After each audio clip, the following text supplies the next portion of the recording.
ప్రతి వారిని దేవుడు చూస్తున్నాడు. ప్రతి వారి యొక్క కన్నీళ్లను ప్రభు చూస్తున్నాడు. ఈ భూమి మీద ఎన్నో మరి ఎత్తు పల్లాలను మనం ఎదుర్కోవాల్సిన పరిస్థితి వస్తుంది. క్రైస్తవ జీవితంలోనికి వచ్చినంత మాత్రాన, దేవుని నమ్ముకున్నంత మాత్రాన మన రోడ్డు సాఫీగా వెళ్ళిపోతుంది అనే మాట కల. మన రోడ్లు ఎన్నో ఎత్తు పల్లాలు ఉంటాయి.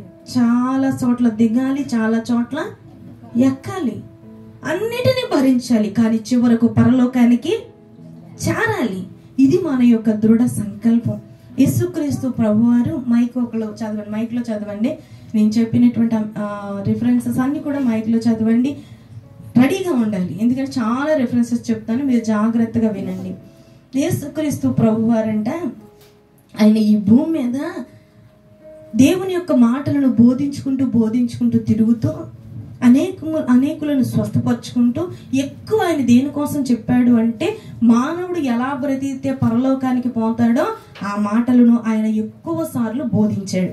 ఆ మాటలను వినినటువంటి ప్రజలంట విని విని విని విని అంట ఆఖరికి ఇలాగే కూర్చొని అందరం వింటూ ఆటలు అక్కడ అన్నాడంట, అయ్యా ఎక్కువ మంది రక్షించబడరా, మరి తక్కువ మంది రక్షించబడతారా, తక్కువ మంది పరలోకానికి వెళతారా అని అడిగాడంట. అందుకు ఆయన ఏం సమాధానం చెప్పాడో తెలుసా? లూకాసు సువార్త 13వ అధ్యాయము, వీలుంటే మిగిలిన వారు కూడా అది అండర్లైన్ చేసుకోవడానికి ప్రయత్నం చేయండి. లూకాసు సువార్త 13వ అధ్యాయము 23, 24 వచనాలను చదువుకుందాం. మైక్ లో చదవండి. ఒకడు ప్రభువా రక్షణ పొందువారు కొద్దిమందేనా అని ఆయనను అడుగగా, ఆయన వాళ్ళని చూసి ఇరుకు ద్వారమున ప్రవేశింప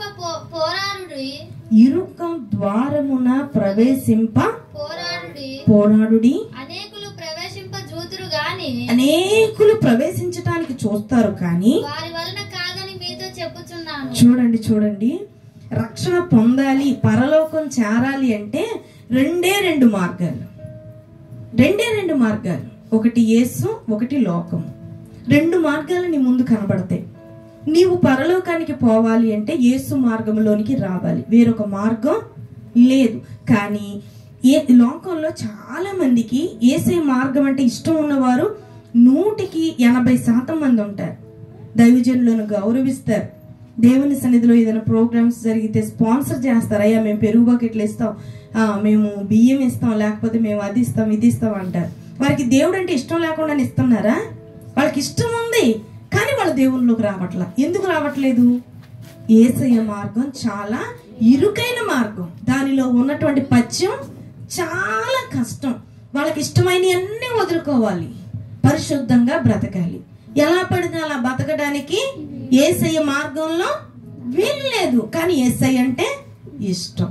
అనేక మంది ప్రవేశింపచూతురు కానీ వారు ప్రవేశించలేరు, వాళ్ళు రాలేరు ఆ మార్గంలోనికి. నేను చెప్తున్నాను సహోదరుడా సహోదరి, యేసయ్య మార్గం నిన్ను పరలోకానికి తీసుకుని వెళుతుంది. ఈ భూమి మీద మనం డబ్బులున్న వారిగా ఉన్నా లేకపోయినా పర్వాలేదు, అన్ని మనకు జయాలు వచ్చినా రాకపోయినా పర్వాలేదు. మనం ఏ క్షణాన కళ్ళు మూసినా పరలోకంలో కళ్ళు తెరవాలి. పరలోకం నరకం రెండు ఉన్నాయి అక్కడ. ఆ రెండిటిలో నువ్వు ఎంచుకోవాల్సింది భూమి మీదే. పరలోకానికి వెళ్ళిన తర్వాత ఈ పరలోకపు మార్గంలో నేను వెళ్ళిపోతానండి, ఆ నరకానికి నేను వెళ్ళనండి అని చెప్పే అధికారం అక్కడ మనకు ఉండదు.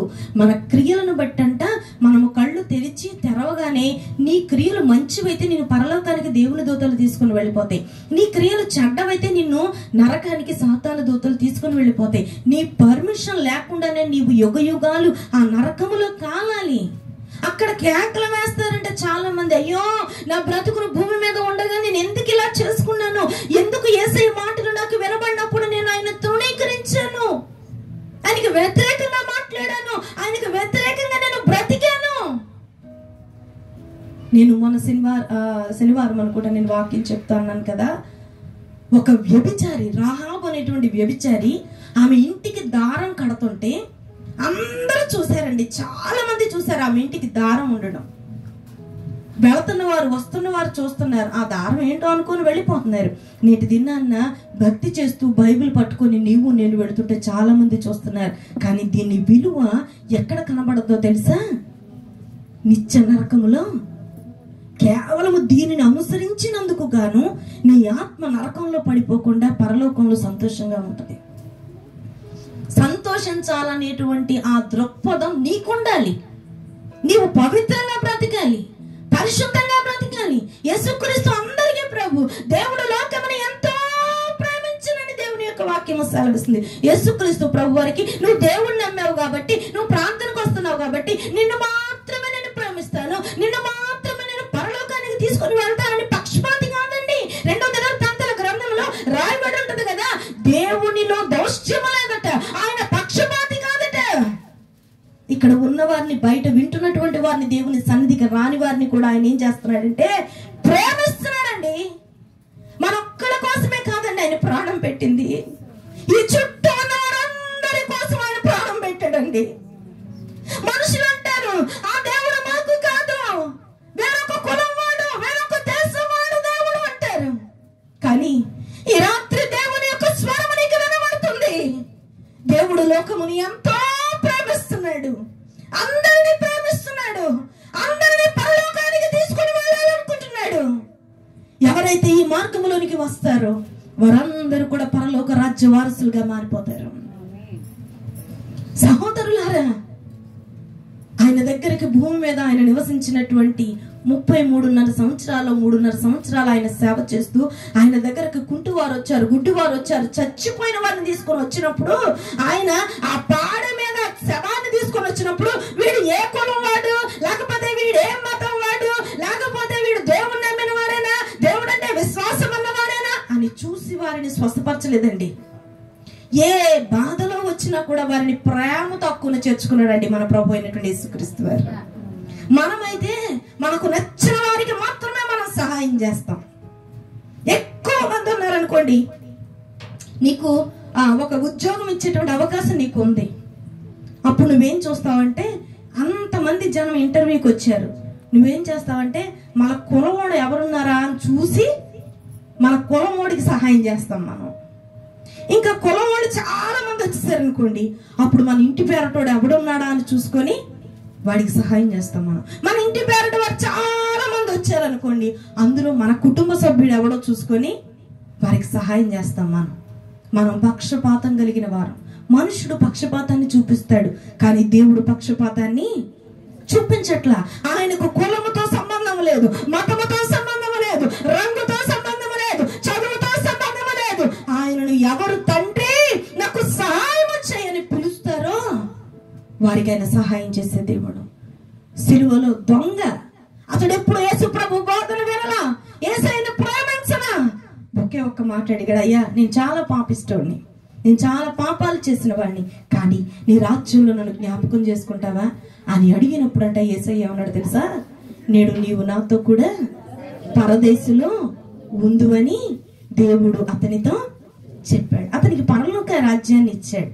నా సహోదరులారా, మనమందరము కూడా పరలోకానికి వెళ్లే వారిగా ఉండాలి. మత్తయి సువార్త 5వ అధ్యాయం 45వ వచనంలో ఒక మాట రాయబడి ఉంటుంది. ఏంటో తెలుసా, ఆయన మంచివారి మీద చెడ్డవారి మీద కూడా ఆయన కృపను కుమ్మరిస్తున్నాడంట.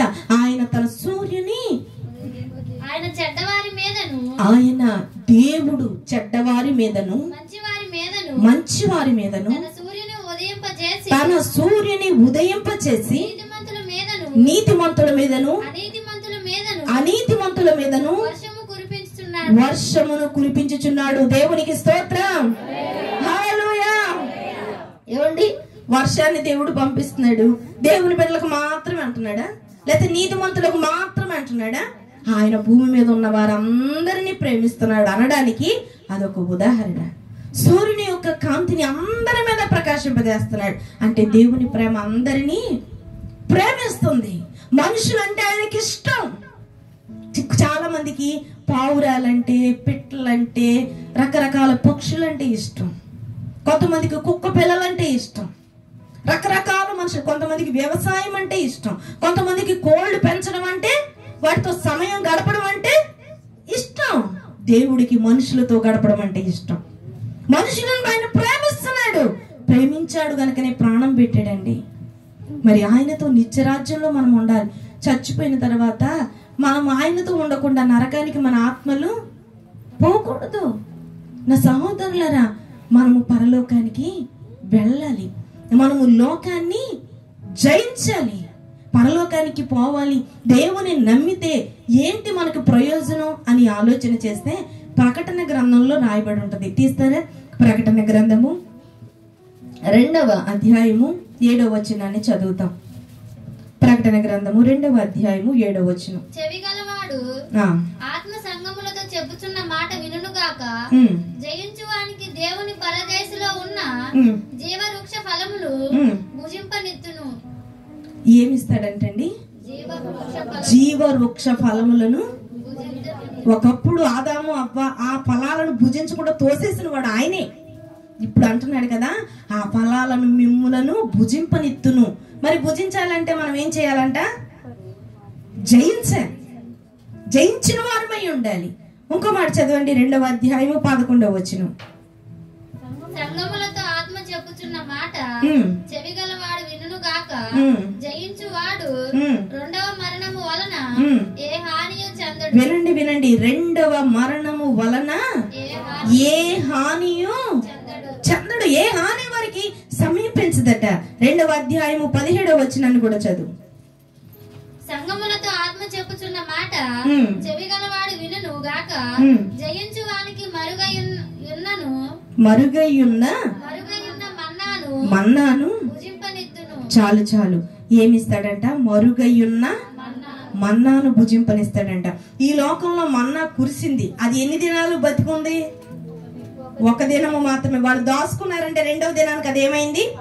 పాడైపోయింది, కుళ్ళిపోయింది. కానీ దేవుడు అంటున్నాడు కదా, జయించిన వానికంట మరుగై ఉన్న, దాచి పెట్టబడి ఉన్న మన్నాను దేవుడు పరికిస్తాడంట. చదువు 3వ అధ్యాయము 5వ వచనం కూడా చదువు.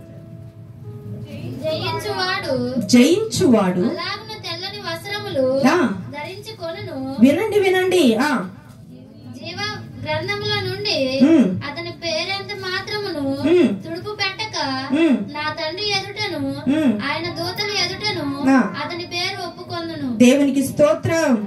వారి యొక్క పేరు జీవ గ్రంథములో తుడిచేయడంట. తెల్లని వస్త్రాలు వారు ఏం చేస్తారంట? ధరించుకుంటారంట. 3వ అధ్యాయము 12వ వచనం కూడా చదువు. జయించు వాణి నా దేవుని ఆలయములో ఒక స్తంభముగా చేసేదను. అందులో నుండి వాడు ఇక మీదట ఎన్నటికి వెలుపలకి పోడు. మరియు నా దేవుని పేరును పరలోకంలో నా దేవుని యొద్ద నుండి దిగి వస్తున్న నూతనమైన యెరూషలేమును నా దేవుని పట్టణపు పేరును నా క్రొత్త పేరును వాని మీద వ్రాసేదను. దేవుడంట జయించిన వారికి క్రొత్త పేరునిస్తాడట. దేవునికి స్తోత్రం. హల్లెలూయా. ఏంటి జయించాలి? ఏం జయించాలి? మనము లోకాన్ని జయించాలి. ఏం జయించాలని పరిశుద్ధ గ్రంథం చెప్తుందంటే, మొదటి యోహాను పత్రిక 5వ అధ్యాయము 4వ వచనాన్ని చదువుతాం. దేవుని మూలముగా పుట్టిన వారందరూ లోకమును జయించుదురు. దేవునికి స్తోత్రం. హల్లెలూయా, హల్లెలూయా, హల్లెలూయా. దేవుని మూలముగా పుట్టడం అంటే ఏంటో తెలుసా? రక్షణ పొందడం, బాప్తిస్మము పొందడం. ఎవరైతే యేసు నిజ రక్షకుడు అని నమ్మి విశ్వసించి బాప్తిసాన్ని తీసుకుంటారో వారు దేవుని మూలముగా పుట్టినవారు. కాబట్టి దేవుడంట వారికి జయించే శక్తిని ఇస్తాడంట. అందరూ జయించలేరండి. రక్షణ పొందిన వాడు ఒక వైరాగ్యం కలిగి బ్రతుకుతాడు. బాప్తిస్మం పొందిన వాడు ఒక త్యాగాన్ని కలిగి బ్రతుకుతాడు. వాడు జయించేవాడిగా ఉంటాడు. జయించిన వానికి ఏమేమి ఇస్తానన్నాడు? చెప్పాలి. జీవవృక్ష ఫలాన్ని ఇస్తానన్నాడు, మరుగైన మన్నాన్ని ఇస్తానన్నాడు, జీవ గ్రంథంలో పేరును రాస్తానన్నాడు, తెల్లని వస్త్రాలను ఇస్తానన్నాడు, కొత్త పేరుని ఇస్తాడట. దేవునికి స్తోత్రం. ఈ భూమి మీద నుంచి మనం పరలోకానికి వెళ్ళిపోయిన వెంటనే ఇవన్నీ కూడా దేవుడు మనకు అనుగ్రహిస్తాడు. లోకాన్ని జయించాలి. విశ్వాసాన్ని కలిగి ఉండాలి. అన్నిటికంటే మరి ముఖ్యంగా మన హృదయాన్ని మనము జయించాలి. లోకం అందరినీ జయించేస్తారు చాలా మంది, కానీ తన హృదయాన్ని జయించలేరు. జయించలేకపోవడం అంటే ఏంటి? దేవుని వాక్యం చెప్పినట్టుగా నడవలేకపోవడం. దేవుని వాక్యం కొన్ని విడిచిపెట్టమంటది, కానీ హృదయం ఏమంటది? ఆ విషయంలో కొంచెం గట్టిగా ఉండు అంటది. ఏమండి, దేవుని వాక్యం ఏం చెప్తుందో అది చెప్పడం మా బాధ్యత, వినడం వినకపోవడం నీ బాధ్యత, నీ ఇష్టం అది. కానీ పరిశుద్ధ గ్రంథం చెప్తుంది నీ హృదయాన్ని నీ హృదయం చాలా పాపిష్టి హృదయం, నా హృదయాలు మలినమైపోయి ఉన్నాయి. ఒక్కసారి మీ గుండెల మీద చేసుకొని చెప్పండి, నేను పరిశుద్ధంగా బ్రతుకుతున్నాను, దేవుని యొక్క వాక్యం చెప్పినట్టుగా బ్రతుకుతున్నాను, నా హృదయం చెప్పినట్టుగా నేను బ్రతకట్లేదు అన్నవారు ఎవ్వరూ ఉండరండి. మన మనస్సాక్ష్యం అంతా చెప్పుద్ది. చిన్న శ్రమ రాగానే, చిన్న కష్టం రాగానే నీ హృదయం చెప్పినట్టే నువ్వు నడుస్తావు, దేవుడు చెప్పినట్లుగా నడవు. మనం ఎలా జయించిన వారం అవుతాం? అందుకని నేను అంటాను, మనము జయించేవారిగా ఉండాలి. మన యొక్క శ్రమలు అనేటువంటి సిలువను మనం మోసుకుంటూ వెళ్ళిపోతూనే ఉండాలి, ఆగిపోకూడదు. నాకు చాలా శ్రమలు వస్తున్నాయి ప్రభువా, నీ సన్నిధిలో ఇంత ప్రార్థన చేస్తున్నాను, ఇంత కష్టపడుతున్నాను, చూడు ఏ కష్టం పడని వాడు చాలా తేలికగా జీవిస్తున్నాడు, నేను ఎన్ని ఉపవాసాలు చేస్తున్నాను, ఎంత బాగా నీ సన్నిధిలో జీవిస్తున్నాను, నాకే ఇంత భారభరితమైన కష్టాలను పెడుతున్నావు ప్రభా, నేను నడవలేకపోతున్నాను ప్రభా అంటూ ఉంటారు చాలా మంది. అలాగే ఫ్రాన్సిస్ అనేటువంటి ఒక దైవజనుడు కూడా అనుకున్నాడంట, ఒక రోజు బాగా కన్నీటితో ప్రార్థన చేశాడట, ఏడ్చాడంట. నీ సన్నిధిలో నేను ఎంత నమ్మకంగా ఉన్నానయ్యా, నీ సన్నిధిని నేను ఎంత నలిగి విరిగిన హృదయంతో నేను ఉన్నానయ్యా, నీకెంత నేను భయపడ్డానయ్యా, అలాంటి నా జీవితంలో ఇన్ని శ్రమలు వస్తుంటే, ఇన్ని నిందలు వస్తుంటే, ఇన్ని కష్టాలు వస్తుంటే నువ్వు చూసి చూడనట్లుగా ఎలా ఊరుకుంటున్నావయ్యా, నీకు హృదయం లేదా ప్రభువా, నేను మోయలేకపోతున్నానయ్యా ఈ సిలువను, నీ సిలువను ఎత్తుకొని నేను నడు అని చెప్పేశావు, కానీ నాకు ఎంత భారమైన సిలువనిచ్చావంటే చాలా భారమైన సిలువనిచ్చావయ్యా. ఇదిగో చూడు, ఆ సేవకుడు చూడు తేలికగా ఉన్నాడు, వీడు చూడు ఎంత బాగా వెళ్ళిపోతున్నారో, వాళ్ళు ముందుకు వెళ్ళిపోతున్నారు, వీళ్ళు ముందుకు వెళ్ళిపోతున్నారు, వాళ్ళు ఎదుగుతున్నారు, వీళ్ళు ఎదుగుతున్నారయ్యా, నాకు చాలా భారమైనటువంటి సమస్యలు నువ్వు పెట్టావు ప్రభా, నేను ఒక్క అడుగు కూడా వేయలేకపోతున్నాను ప్రభా అని దైవజనుడు ఒక రోజు ప్రార్థన చేశాడట.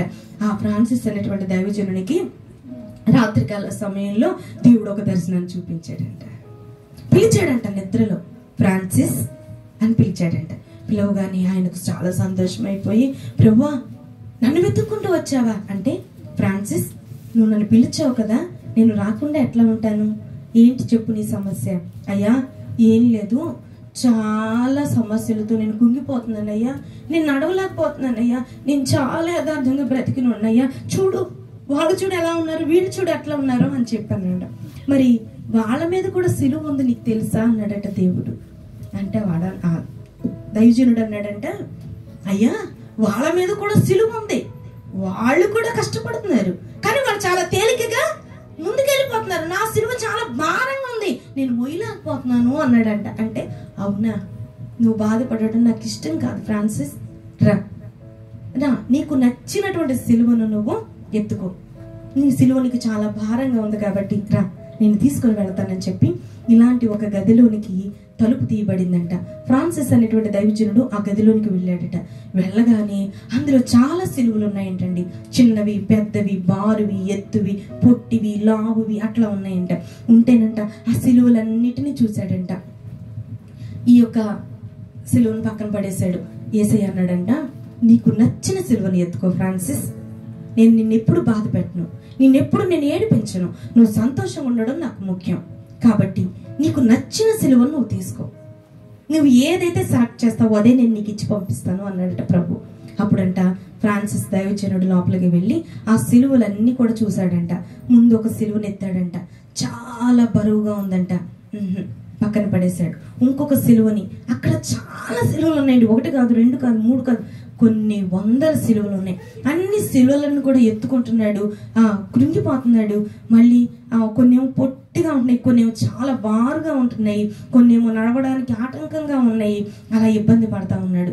అన్ని చూసుకున్నాడు. దేవుడు ఎంత సమయం అన్నా ఇచ్చాడంటే, యేసయ్య నీ ఇష్టం, అన్నిటినీ నువ్వు చూసుకో, నీకు టైం లిమిట్ లేదు ఫ్రాన్సిస్ అనగానే వెంటనే అవన్నీ వెతికి ఆఖరికంట వెళ్ళంట అక్కడ ఒక సిలువ ఉందంట. ఆ సిలువను తీసుకొని భుజం మీద వేసుకున్నాడంట. వేసుకోగానే అది చాలా కన్వీనియంట్ గా ఉందంట. ఆయన మోయగలిగినటువంటి సిలువలాగా ఉందంట. దాన్ని ఎత్తుకొని 2 అడుగులు వేసాడంట. కొంచెం పర్వాలేదు అన్నట్టుగా ఉందంట. అప్పుడు యేసయ్యా అన్నాడంట. అనగానే చెప్పు ఫ్రాన్సిస్ అనగానే, ఇదిగో ఈ సిలువ నాకు నచ్చింది, ఇదైతే బాగుంది, ఇది తీసుకెళ్తా అన్నాడంట. అంటే ఓకే ఫ్రాన్సిస్, దాన్ని సరిగ్గా చూసావా అన్నాడంట. అంటే చూసాను, నచ్చింది, బాగుంది, నేను నడవగలుగుతున్నాను, నాకు ఇబ్బంది లేదు అన్నాడంట. అప్పుడు యేసయ్య ఫ్రాన్సిస్ని బయటకు తీసుకొని వచ్చి ఆ సిలువను ఆయన పట్టుకొని, ఫ్రాన్సిస్ ఇది సరిగ్గా చూడు అన్నాడంట. అంటే దైవజనుడు అలా కళ్ళప్పు గచ్చి చూస్తే, ఫ్రాన్సిస్ నువ్వు ఏ సిలువనైతే మోయలేకపోతున్నానని నాకు చెప్పావో, నీ సిలువే నీకు తేలికగా, నువ్వు అన్ని వెతికి ఆఖరికి నువ్వు తెచ్చిన సిలువనే నువ్వు సెలెక్ట్ చేసుకున్నావు. అంటే ఏంటో తెలుసా, దేవుడు నీవు నేను సహించలేని భారాలను మన మీద పెట్టడు. ఎవరి శక్తికి మించిన సిలువను మాత్రమే ఆయన వారికి అప్పగిస్తాడు. అందుకని మనం ఏం చేయాలంటే, దేవుడు ఏ శ్రమను మనకు అనుమతించిన తల ఉంచుకొని వాటిని నడుచుకుంటూ మోసుకొని వెళ్ళిపోవడమే. ఎక్కడ వరకు మోసుకొని వెళ్ళిపోవాలి అంటే, లోకాన్ని హృదయాన్ని జయించుకుంటూ నీవు పరలోకానికి వెళ్ళేంత వరకు కూడా నీ సిలువను నీవెత్తుకొని నడవాలి. దేవుని కోసం చాలా త్యాగాలు చేయాలి. దేవుని కోసం కొన్నిసార్లు తలదించుకోవాలి, కొన్నిసార్లు దెబ్బలు తినాలి, కొన్నిసార్లు అవహేళన పొందాలి. అయినా నీవు జయిస్తూనే ఉండాలి, అయినా నీవు ప్రభు కోసం బ్రతుకుతూనే ఉండాలి. అప్పుడే కదా ప్రభు నీకు ఒక కొత్త పేరును ఇవ్వగలడు. అప్పుడే కదా నీ పేరును జీవగ్రంథంలో రాయగలడు. అప్పుడే కదా నీకు మన్నాను భుజింపనీయగలడు. జయించిన వారికి ఇవన్నీ దేవుడిస్తాడు. ఈ భాగ్యముకు దేవుడు ఇవన్నీ ఇచ్చాడు. దేవునికి స్తోత్రం, హల్లెలూయా. ఎందుకు ఆమె పేరు నేను చెప్పాను అంటే, ఆమె రక్షణ పొందింది, చివరి వరకు కూడా నమ్మకంగా ఉంది. ఈ భూమి మీద మరి మంచి వస్త్రాలు కట్టుకుందో లేదో నాకు తెలియదు, కానీ దేవుని దగ్గరికి వెళ్ళిపోయిన తర్వాత దేవుడు ఆమెకు తెల్లని వస్త్రాలు ఇచ్చాడు. ఆమె పేరు జీవ గ్రంథంలో ఉంది. కాబట్టి వెళ్ళిపోయిన వారు ధన్యులు. ఉన్న మనకే టాస్క్, మనం చెడిపోకుండా, మనం పడిపోకుండా బాగా నమ్మకంగా నడిస్తే దూరముగా కనబడుతున్న పరలోకాన్ని మనము స్వతంత్రించుకోగలము. ఈ మాటలను దేవుని చేత నేను ప్రేరేపింపబడి ఈ స్థలములో నేను చల్లాను. దేవుని సేవకురాలిగా నేను దేవుడిచ్చినటువంటి గంపలో ఉన్నటువంటి విత్తనాలను పట్టుకొని నేను ఈ రాత్రి చల్లాను. ఇది ఎన్ని మంచి నేలల్లో పడద్దో నాకు తెలియదు, ఎన్ని నేలల్లో పడితే దుష్టుడు ఎత్తుకుపోతాడో తెలియదు, ఎన్ని నేలల్లో పడితే, రాతి నేలను పడితే అది కుళ్ళిపోద్దో తెలియదు, అది సాతానుడు ఎత్తుకుపోతాడో, ఫలింపకుండా అయిపోద్దో, మొక్క వచ్చి కూడా మాడిపోద్దో నాకు తెలియదు. కానీ నీ హృదయం మంచి నేల అయితే కనుక ఈ రాత్రి ఈ ప్రసంగం నిన్ను వెలిగిస్తుంది. ఈ రాత్రి ఈ ప్రసంగం నిన్ను పరలోకానికి మూసుకొని పోతుంది. అట్టి తీర్మానం ఆమె ఒక్కదానికి మాత్రమే కాదు, ఆమెకు మాత్రమే కాదండి, ఈ కుటుంబ సభ్యులకు మాత్రమే కాదండి, నీకు నాకు కూడా. దేవుని ఒక్క వాక్యం చెప్పినట్టుగా బ్రతుకుదాం, లోకాన్ని జయిద్దాం, హృదయాన్ని జయిద్దాం, రక్షింపబడే గుంపులో ఉందాం, దేవుని రాజ్యం కొరకు సిద్ధపడదాం. అట్టి కృప దేవుడు మనకు అనుగ్రహించును గాక. అందరూ కూడా కళ్ళు మూసుకోండి.